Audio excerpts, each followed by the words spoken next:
का पूरा चुनाव उन्होंने लूट लिया। सेंट्रल फोर्स हो, election commission, transfer posting, UP का चुनाव भी बड़े करीब से देखा है मैंने।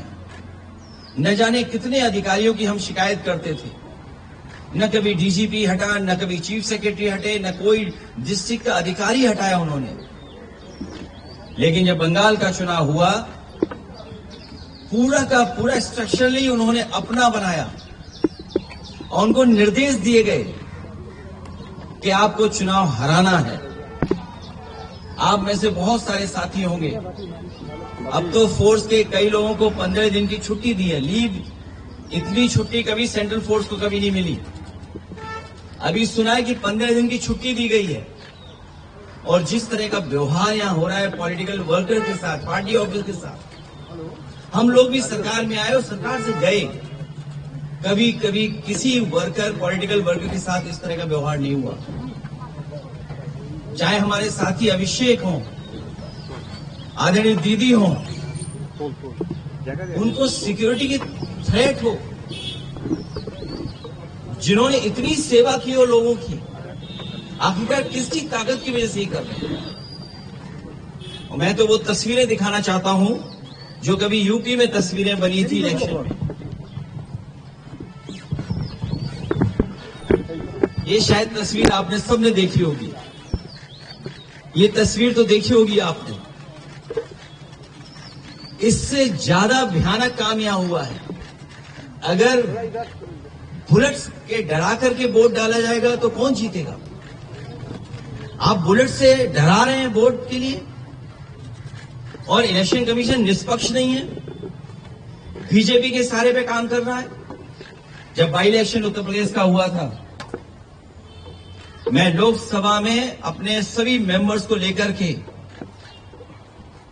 कफन लेकर के गए थे हमारे सांसद, और इसलिए लेके गए थे कि स्पीकर को दे दें जिससे कि इलेक्शन कमीशन तक ये चला जाए, क्योंकि हम लोगों ने कहा कि इलेक्शन कमीशन ही मर गया है।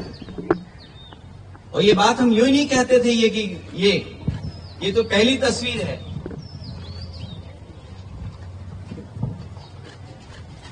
दूसरी तस्वीर भी किसी से छिपी नहीं होगी, ये दूसरी तस्वीर भी नहीं छिपी होगी किसी से। और फिर जो वोट डालने का तरीका है, मैं केवल एक कॉन्स्टिट्यूंसी का उदाहरण दे रहा हूं, किस तरीके से फोर्स से वोट डलवाया। मैं 2012, 2017, 2022 समाजवादी पार्टी 37%, 2017 42%, 2022 46%। कभी समाजवादी पार्टी चुनाव नहीं हारी। और बीजेपी 29%, 37%, 30%। और जब सेंट्रल फोर्स और फोर्स के साथ जब उन्होंने चुनाव डलवाया, अंदर किसी भी एजेंट को नहीं रुकने दिया। बंगाल में भी यही किया कि जो पॉलिटिकल पार्टी के पोलिंग स्टेशन के अंदर जो एजेंट्स होते हैं, उनको धमकाया, डराया और न जाने क्या क्या तरीका अपनाया होगा। यहां देखिए आप, जब डराया, धमकाया और पुलिस का साथ लिया तो कितना 77% पहुंच गया वोट बीजेपी का। 77%। ये वो डेटा मैं दिखा रहा हूं जो इलेक्शन कमीशन के पास भी अवेलेबल होगा। ये तो पूरे इलेक्शन की प्रक्रिया ही बदल दी इन्होंने। और अब तो ऐसा है, बीजेपी की सरकार में इलेक्शन कमीशन से मिलकर के पहले आपको रिजल्ट मिल जाएगा, सर्टिफिकेट मिल जाएगा, उसके बाद काउंटिंग होगी, उसके बाद वोट पड़ेंगे, उसके बाद वोटर लिस्ट ठीक की जाएगी। पूरा चुनाव ही अलग कर दिया ना, पूरी चुनाव की प्रक्रिया ही बदल दी इन्होंने। और आदरणीय दीदी इनकी आंखों में खटकती हैं। आदरणीय दीदी संघर्ष करने वाली हैं, वो निराश होने वाली नहीं है। बीजेपी की आंखों में इसलिए खटकती हैं क्योंकि वो आदि आबादी का प्रतिनिधित्व करती हैं। और भारतीय जनता पार्टी के लोग जो पुरुषवादी हैं, सामंतवादी हैं, कभी नारी को पढ़ते हुए नहीं देख सकते। इन्होंने नारी को मुख्यमंत्री नहीं बनने दिया। राजस्थान में जो पहले मुख्यमंत्री की दावेदार थी, मुख्यमंत्री रही, और देश में केवल एक मुख्यमंत्री आधी अधूरी बनाई, जिनके पास कोई पावर नहीं है। इसलिए हम इस लड़ाई में आदरणीय दीदी के साथ हैं, क्योंकि लोकतंत्र को बचाना है, संविधान को बचाना है। अगर हमारे वोट के अधिकार को ही छीन लेंगे तो फिर क्या लोकतंत्र बचा? इतनी डेमोक्रेसी को किसी ने डिस्ट्रॉय नहीं किया होगा जितना भारतीय जनता पार्टी ने किया। और भारतीय जनता पार्टी पावर के लिए, अपनी ताकत के लिए किसी भी सीमा तक जा सकती है, कोई भी कानून नियम तोड़ सकते हैं। और उत्तर प्रदेश में हम लोगों ने बड़े करीब से देखा, वहां पर ये जो करते थे वो यहां पर किया है। अखिलेश जी, आप कह रहे हैं कि इलेक्शन कमीशन बीजेपी के साथ मिलजुल कर ये सब किया, लेकिन आप लोग रोकेंगे कैसे सर? हर जगह से आप लोग वोट चोरी का शिकायत तो कर रहे हैं, लेकिन रोकेंगे कैसे? मुझे उम्मीद है कि देश की जनता इसके बाद जाग जाएगी।